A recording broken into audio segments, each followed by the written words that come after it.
तो बच्चों आज जो है हम लोग पढ़ेंगे वास्तविक संख्या जो कि फर्स्ट चैप्टर में, ठीक है। वास्तविक संख्या। अब देखो इसमें किस तरह का क्वेश्चन आप लोगों को पूछेगा। इसमें सबसे पहले पूछा जाएगा अभाज्य गुणनखंड। क्या पूछेगा? अभाज्य गुणनखंड निकालिए। तो कैसे निकालेंगे अभाज्य गुणनखंड? तो अभाज्य गुणनखंड निकालने से पहले हम लोगों को जानना पड़ेगा कि अभाज्य संख्या होता कौन है और किसको कहते हैं। तो वैसी संख्याएं जिसके सिर्फ दो गुणनखंड हो। गुणनखंड मीन्स जो किसी का टेबल में नहीं कटेगा, है ना, सिर्फ एक का टेबल में कटेगा और वो खुद अपना टेबल में कटेगा। जैसे ले लेते हैं 17 17 जो है सो किसी का टेबल में नहीं कटेगा सिवाय दो का, एगो एक का और एगो खुद अपना 17 का। 19 भी किसी से नहीं कटेगा। किससे कटेगा? एक से और 19 से। इसका मतलब ये समझे कि जिसका दो गुणनखंड हो। कितना गुणनखंड? उसको क्या बोलेंगे हम लोग? अभाज्य संख्या। क्या बोलेंगे? तो शुरुआत से अगर हम लोग देखें तो 2 3 5 7 11 13 17 19 23 इस तरह करके हमारा जो है सो सबसे लास्ट अभाज्य संख्या हमारा कौन सा होता है? 97। 100 तक में। कहां तक में? 100 तक में सबसे लास्ट अभाज्य संख्या कौन सा होता है? 97। ठीक है। तो ये सब जितनी भी संख्याएं ये किसी से कटती नहीं, मतलब किसी का भी पहाड़ा में नहीं आएगा। तो इसको हम लोग क्या बोलेंगे? अभाज्य संख्या। तो हमें भी निकालने के लिए कहा है अभाज्य गुणनखंड। क्या निकालने के लिए कहा है? तो अभाज्य गुणनखंड निकालने के लिए हम लोग उपयोग करेंगे किसका? अभाज्य संख्या का।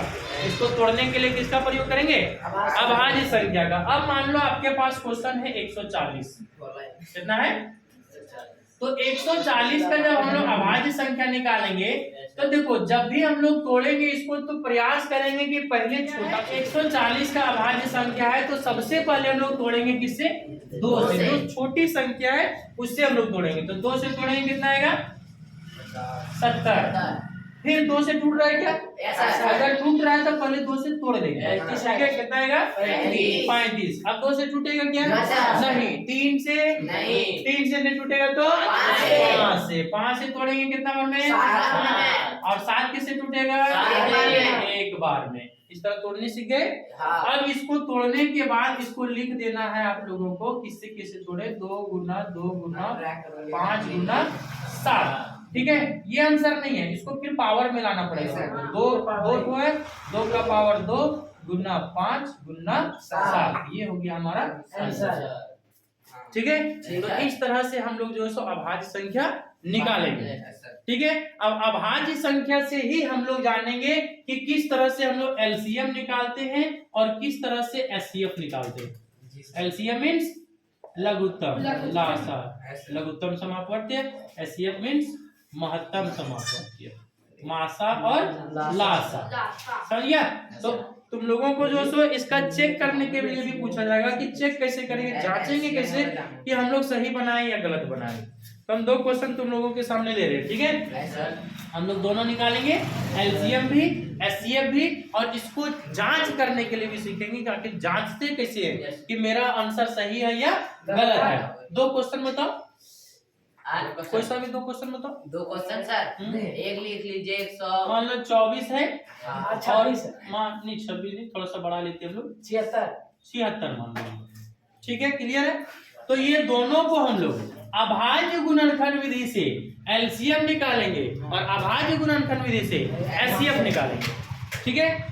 तो सर सबसे पहले हम लोग ये दोनों को तोड़ेंगे। क्या करेंगे? दोनों को तोड़ेंगे। ठीक है। इसको कितना तोड़ेंगे? 2 से। 2 से कितना आएगा? 12। 2 से तोड़ेंगे, 2 से तोड़ेंगे, 3 से तोड़ेंगे। क्लियर? 76 को तोड़ेंगे 2 से कितना आएगा? 36। 3 और 8 38। फिर 2 से तोड़ेंगे 19, फिर 19 से तोड़ेंगे 1। क्लियर? ये क्या हम लोग किए? इसको क्या कहते हैं? इसको कहते हैं अभाज्य गुणनखंड। क्या कहते हैं इसको? अब इसको हम लोग जो है सर इससे अभाज्य गुणनखंड विधि से एलसीएम और एचसीएफ दोनों बनाएंगे। Focus on the board. 24 है, क्या है 24 और फिर कितना है 76, 76 ठीक है।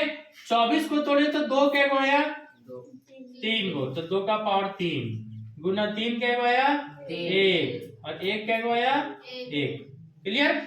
उसके बाद 76 को तोड़े तो 2 कितना बार आया 2 बार और 19 एक बार और 1, क्लियर।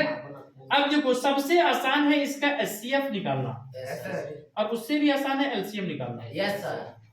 तो एचसीएफ ऑफ 24 एंड 76, 24 एंड 76, ठीक है, दोनों का निकालेंगे एचसीएफ और एलसीएम। तो देखना ये है कि मिल कौन कौन रहा है, तो कौन कौन सा मिल रहा है, एक मिल रहा है हमारा 2 और मिल रहा है 1, बाकी 3 19 तो नहीं मिल रहा है। अब दोनों मिलने वाला में जो छोटा है वो होगा एचसीएफ।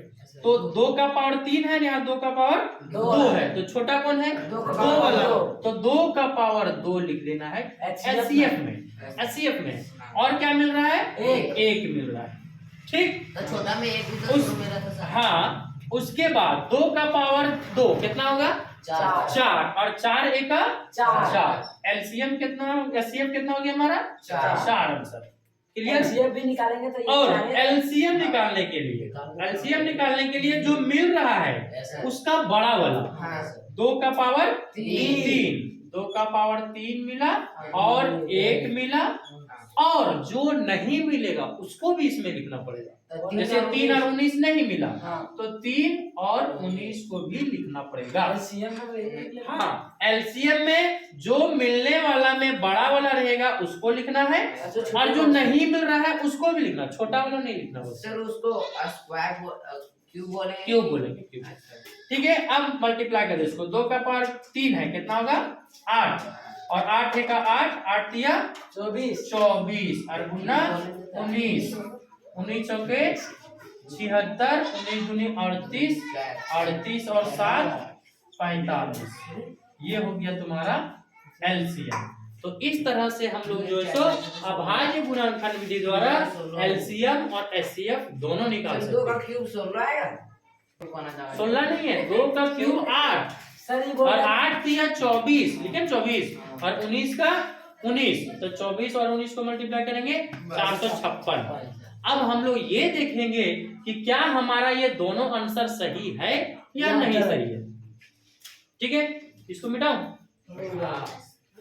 नसे न समझ में आ गया।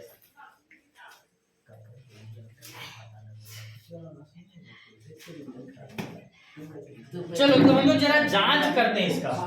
क्या करते हैं बच्चे, जांच करते हैं। जांच कैसे करेंगे कि हमारा आंसर सही है या गलत है। ये क्वेश्चन आप लोगों को पूछेगा भी कि जांच करके हमको बताइए कि दोनों का एलसीएम और एचसीएफ कितना है, और दूसरे तरह का क्वेश्चन किस तरह पूछेगा ये भी मैं बता रहा हूँ, ठीक है। तो जांच का फॉर्मूला होता है 2 अंकों संख्याओं, 2 संख्याओं का गुणनफल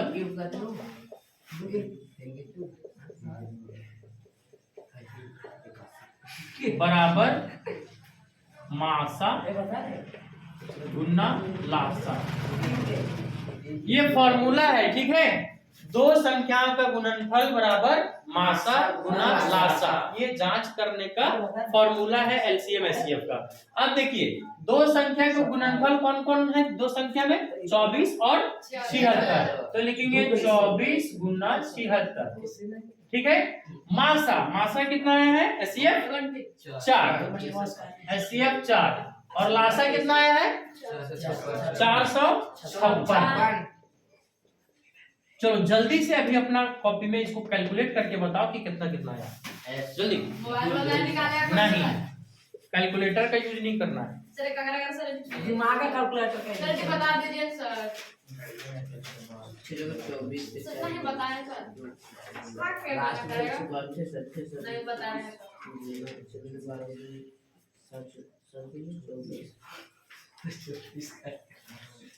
अब की करूं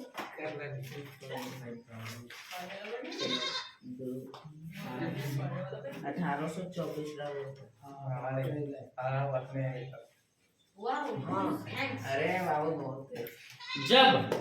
जब दोनों साइड बराबर आ जाए हाँ। तो समझ जाना कि हम जो आंसर लाए हैं एलसीएम और एचसीएफ का दोनों आंसर सही है। और अगर यहाँ दोनों साइड बराबर ना आए तो समझना कहीं ना कहीं हम मिस्टेक किए। लेकिन सर एक बार अपना बना देंगे तो फिर थोड़ी वहाँ पर स्लो आ जाएगा। स्पेस नहीं होगा ये मानते हैं वहाँ सब स्पेस जांच नहीं करने होगा, भी देगा। लेकिन जांच करने के लिए देगा। और अगर नहीं देगा तो पीछे किस तरह का क्वेश्चन देगा मैं अभी बताता हूँ। एक क्वेश्चन मैं लिख रहा हूँ, ठीक है। अभी याद बताइए। एचसीएफ 306 657 एचसीएफ ऑफ 306 और 357 कितना दिया है जी? 9। तो एलसीएम इसका फाइंड करना है। देखो बच्चे, दो संख्या हमारे पास है, 306 है और 357 है। ये दोनों का एचसीएफ जो है सो कितना दिया हुआ है? 9 दिया हुआ है। तो इस तरह का क्वेश्चन दिया हुआ हमारे पास। एचसीएफ ज्ञात एचसीएफ हमें ज्ञात है और दो संख्या भी ज्ञात है, लेकिन इसका एलसीएम कितना होगा? तो क्या करेंगे हम लोग? दोनों का एलसीएम निकालने जाएंगे? नहीं, ट्रिक देखो यहाँ है, जांच कर देंगे। ठीक है। जांच नहीं करेंगे, डायरेक्ट ये वाला फॉर्मूला यूज करेंगे। देखो किस तरह से करेंगे हम लोग। निकालना क्या है? एलसीएम। तो अगर एलसीएम यहाँ है और ये मासा है गुना में, तो इसके साथ आएगा तो भागा में आएगा। तो एलसीएम का फॉर्मूला बनेगा हमारे पास दो संख्याओं का गुणनफल बराबर HCF गुणनफल। अब मासा है गुना में, इधर आएगा तो भागा में। तो भागा में मासा या तो एचसीएफ, ठीक है। अब देखो दो संख्या हमारे पास कौन कौन सा है? 306 गुना 357 बट्टा में 9 एचसीएफ है। तो एचसीएफ हमारा कितना है? 9। अब इसको जो है हम लोग काट देंगे, सर ठीक है। सर क्वेश्चन सही देख 3 लीजिए। 9 का 9 357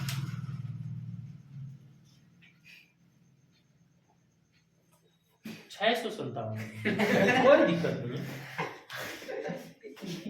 357 बोल दे सकते। इसको काटो, 3 9 से काटेंगे तो कितना बन जाएगा? 9 3 27 और बच्चा 3 36 9 चौके 36। आई दोनों गुना करो जल्दी।